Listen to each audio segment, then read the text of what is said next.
जय हिंद. नमस्ते विद्यार्थी आणि प्राध्यापक मित्रांनो.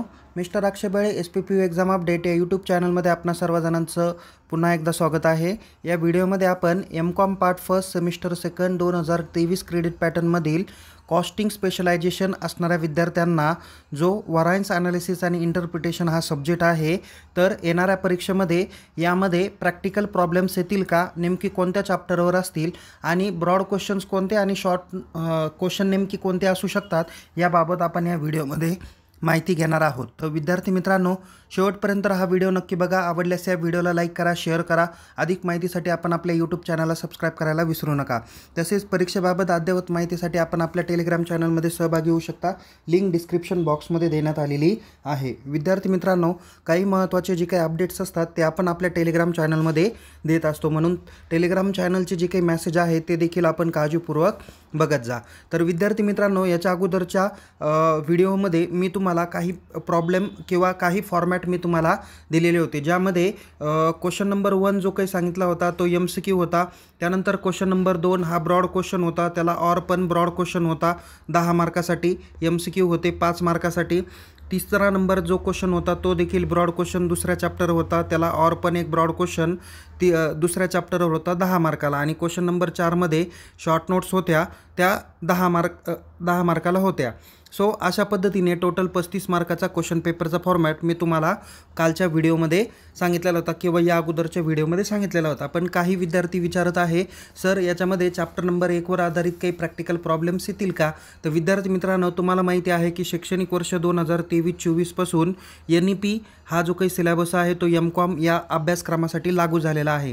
आणि यामध्ये विद्यापीठाकडून काही असा ठराविक फॉर्मॅट आपल्या क्वेश्चन पेपरला आलेला नाही. आणि असं देखील होतं की विद्यापीठाने दिलेला फॉर्मॅट आणि ॲक्च्युअल परीक्षेला फॉर्मॅट यामध्ये देखील काही विषयांमध्ये बदल आलेला आहे. आपण एक्सपेक्टेड क्वेश्चन पेपर फॉर्मॅट तुमच्यापर्यंत सांगत असतो.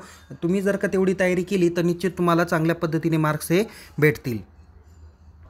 बघा विद्यार्थी मित्रांनो, माझ्याकडे व्हरायन्स ॲनालिसिस आणि इंटरप्रिटेशन या विषयाच्या जे काही पुस्तक आहे, हे पुस्तक तुम्हाला मी समोर दाखवत आहे. यामध्ये दोनच चॅप्टर आहे. एक आहे इंट्रोडक्शन टू व्हरायन्स ॲनालिसिस आणि दुसरा आहे अदर आस्पेक्ट ऑफ व्हरायन्स ॲनालिसिस. यामध्ये चॅप्टर नंबर 1मध्ये आपण जर का बघितलं तर इथे तुम्हाला व्हरायन्स दिलेले आहे, व्हरायन्सची कन्सेप्ट दिलेली आहे, व्हरायन्सचे जे काही वेगवेगळे टाईप्स आहे ओके ते दिलेले आहे, जसं मटेरियल व्हरायन्स, लेबर व्हरायन्स अशा पद्धतीचे दिलेले आहे. आणि यामध्ये मटेरियल व्हरायन्सच्या related material direct material cost variance दिलेला आहे, नंतर मटेरियल प्राईस व्हरायन्स दिलेलं आहे, मटेरियल युसेज व्हरायन्स दिलेलं आहे, मटेरियल मिक्स व्हरायन्स दिलेला आहे, मटेरियल यील्ड व्हरायन्स दिलेले आहे. आणि त्याचे काही प्रॅक्टिकल प्रॉब्लेम्स पण तुम्हाला या ठिकाणी दिलेले आहे. आणि त्यांनी सांगितलेलं आहे की from the following data you are required to compute the material cost variance, material price variance आणि मटेरियल युसेज व्हरायन्स. सो अशा पद्धतीचे देखील काही प्रश्न तुम्हाला येणाऱ्या परीक्षेत विचारण्याची शक्यता आहे. तर त्यामुळे मी तुम्हाला एक विनंती करेल, ते परीक्षेचं विचारू अगर ना विचारू पण आपण यांचा स्टडी करणं अपेक्षित आहे. त्याच्यामुळे तुम्ही मटेरियल व्हरायन्स आणि लेबर व्हरायन्स या दोघांपैकी एक प्रॅक्टिकल प्रॉब्लेम तुम्ही करून ठेवायला हवे. तसेच तुम्हाला काही ओव्हरहेड व्हरायन्स पण तुम्हाला विचारले जातील किंवा सेल्स व्हरायन्स देखील आहे, ते देखील तुम्हाला विचारले जाण्याची शक्यता आहे. या पुस्तकामध्ये जे काही सॉल्व करून दिलेले प्रॅक्टिकल प्रॉब्लेम आहे ते तुम्ही काळजीपूर्वक बघा. त्या पद्धतीने तुम्ही प्रॅक्टिकल प्रॉब्लेम सोडवण्याचा काय करा, सराव करा. तर हा चॅप्टर नंबर 1 दिलेला आहे. दुसरे इथे तुम्हाला लेबर रेट व्हरायन्सच्या रिलेटेड प्रॅक्टिकल प्रॉब्लेम दाखवलेले आहे. म्हणजे मटेरियल व्हरायन्स आणि लेबर व्हरायन्स या दोघांपैकी एक प्रॉब्लेम येण्याची शक्यता आहे असं मला वाटतं. विचारू अगर ना विचारू तर तुम्ही यांचा अभ्यास करणं अपेक्षित आहे. त्यानंतर इथे बघा एक महत्त्वाचा ब्रॉड क्वेश्चन तुम्हाला विचारलं जाईल, explain the causes of planning variance. Okay, किंवा मी तुम्हाला हा प्रश्न कोणत्या अर्थाने विचारला जाईल तो मी तुम्हाला शेवटी सांगणारच आहे. त्याच्यानंतर ओव्हरहेड व्हरायन्स पण तुम्हाला दाखवलेले आहे, त्याचे फॉर्म्युले पाठ करून ठेवा. MCQला कदाचित विचारले देखील जाऊ शकते. थोडंसं तुम्ही खालती जर का आलात तर इथे 1 नंबर चॅप्टर नंतर तुम्हाला काही महत्त्वाचे ब्रॉड क्वेश्चन्स आणि शॉर्ट नोट्स दिलेले आहे, ते तुम्ही एकदा बघा. ओके, सेल्स व्हरायन्सवरती पण काही प्रॅक्टिकल प्रॉब्लेम दाखवलेले आहेत, ते देखील तुम्ही प्रॅक्टिकल प्रॉब्लेम काय करा, सॉल्व करण्याचा प्रयत्न करा. जवळजवळ 52 पेजेसचा हा चॅप्टर नंबर 1 दिलेला आहे. तो तुम्ही काळजीपूर्वक बघितला तर निश्चित तुम्हाला जास्तीत जास्त मार्क्स हे पडतील. पुस्तकातले सॉल्व करून दिलेल्या प्रॉब्लेम व्यतिरिक्त बाकीचे कोणते प्रॉब्लेम आपण करू नका. तुम्हाला कालच्या लेक्चरला मी कालच्या व्हिडिओमध्ये पण मी तुम्हाला एक ब्रॉड क्वेश्चन सांगितलेले होते की define the term of variance, explain the various किंवा टाईप्स टाईप्स ऑफ व्हरायन्स. मग टाईप्स ऑफ व्हरायन्समध्ये तुम्हाला मटेरियल व्हरायन्स, लेबर व्हरायन्स हे पण तुम्हाला येऊ शकतात. किंवा आणखीन एक ब्रॉड क्वेश्चन कोणता आहे, explain the reasons for cost variance. Okay, या पद्धतीने तुम्हाला ब्रॉड क्वेश्चन येऊ शकतो. शॉर्ट नोट्सला मी काल पण सांगितलेलं होतं की ओव्हरहेड व्हरायन्स येतील किंवा कंट्रोलेबल अनकंट्रोलेबल व्हरायन्स पण तुम्हाला विचारलं जाऊ शकतं. किंवा व्हरायन्स ॲनालिसिस, प्रॉफिट ॲनालिसिस किंवा प्रॉफिट व्हरायन्स या पद्धतीच्या काही शॉर्ट नोट्स आपण करून ठेवायला हव्या. या शॉर्ट नोट्सचा चांगला अभ्यास करा. याच्यापैकी कोणत्या तरी एक शॉर्ट नोट्स तुम्हाला डेफिनेटली राईट डाऊन करता येईल. अशा पद्धतीने याची तयारी करा. ओके, त्यानंतर आपण आता पुढचा भाग बघूया. इथे तुम्हाला प्रॉफिट रिकन्सिलेशन वगैरे काही भाग दिलेला आहे, तर तो देखील तुम्ही प्रॅक्टिकल प्रॉब्लेम जेवढेही पुस्तकामध्ये सॉल्व करून दिलेले आहे तेवढे एकदा काळजीपूर्वक बघा. चॅप्टर नंबर 2वर आधारित कोणते माहिती विचारली जाऊ शकते ती देखील आत्ता आपण लगेच बघणार आहोत. विद्यार्थी मित्रांनो, चॅप्टर नंबर 2 हा अदर आस्पेक्ट्स ऑफ व्हरायन्स ॲनालिसिस आहे.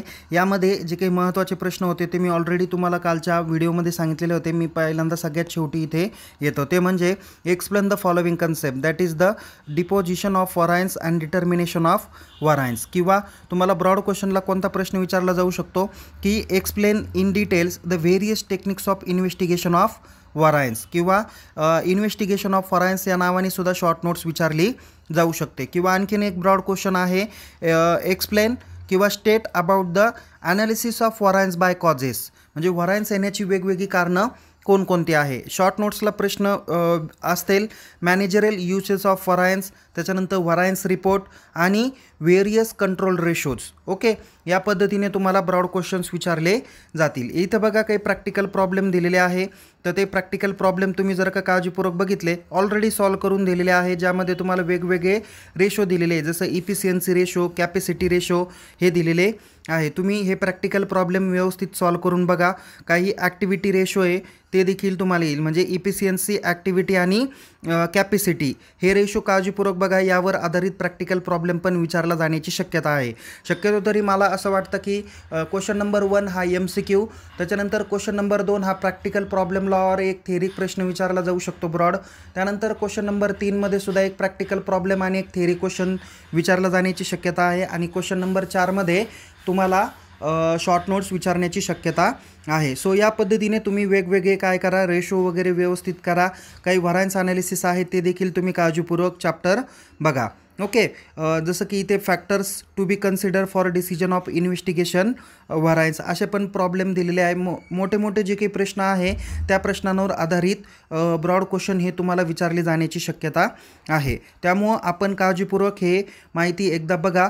जसं की कॉजेस रिस्पॉन्सिबल फॉर व्हरायन्स, मग याच्यामध्ये मटेरियल प्राईस व्हरायन्स आहे, लेबर प्राईस व्हरायन्स आहे आणि लेबर इफिशियन्सी, ओव्हरहेड व्हॅल्यूम आणि ओव्हरहेड इफिशियन्सी व्हरायन्स हे का बरं निर्माण होतात त्यांची कारणं दिलेली आहे. हा ब्रॉड क्वेश्चन डेफिनेटली तुम्हाला विचारण्याची जास्त शक्यता मला वाटते. आणि विद्यार्थी मित्रांनो, तुम्हाला माहिती आहे की विद्यापीठामध्ये जी काही क्वेश्चन पेपर काढली जाते ती 4 ते 5 पेपर सेटर काढत असतात. नेमकी कोणता पेपर परीक्षेला येऊ शकतो हे कुणालाही कळत नाही आणि कोणता फॉर्मॅट हे टाकायचा हे पेपर सेटरच ठरवतो. चेअरमन किंवा BOS मेंबर यांच्या आधिपत्याखाली किंवा त्यांच्या मार्गदर्शनाखाली क्वेश्चन पेपरचा पॅटर्न हा डिसाईड केला जातो. पण विद्यापीठाने कुठेही तो फॉर्मॅट डिस्क्लोज केलेला नाही, त्याच्यामुळं नेमकी कोणता फॉर्मॅट येईल हे आपण सांगू शकत नाही. पण तयारी कशी करावी परीक्षेची हे मी तुम्हाला कालच्या व्हिडिओमध्ये आणि आजच्या व्हिडिओमध्ये सांगितलेलं आहे. नवीन सिलेबस असल्याकारणामुळे नेमकी कोणता पॅटर्न येईल हे डेफिनेटली आत्ता सांगू शकणार नाही. तर विद्यार्थी मित्रांनो, या पद्धतीने या पॅटर्नची सुद्धा देखील आपण तयारी करा, जेणेकरून तुम्हाला परीक्षेत जास्तीत जास्त मार्क्स हे भेटतील. सो विद्यार्थी मित्रांनो, पुन्हा भेटूया एका नवीन विषयासह, नवीन व्हिडिओसह. तोपर्यंत येणाऱ्या व्हिडिओला आपण लाईक करा, शेअर करा. अधिक माहितीसाठी आपण आपल्या यूट्यूब चॅनलला सबस्क्राईब करायला विसरू नका. तसेच परीक्षाबाबत अद्ययावत माहितीसाठी आपण टेलिग्राम चॅनलमध्ये सहभागी होऊ शकता. लिंक डिस्क्रिप्शन बॉक्समध्ये देण्यात आलेली आहे. तुम्हाला येणाऱ्या परीक्षेसाठी खूप खूप शुभेच्छा. Take care. जय हिंद. धन्यवाद.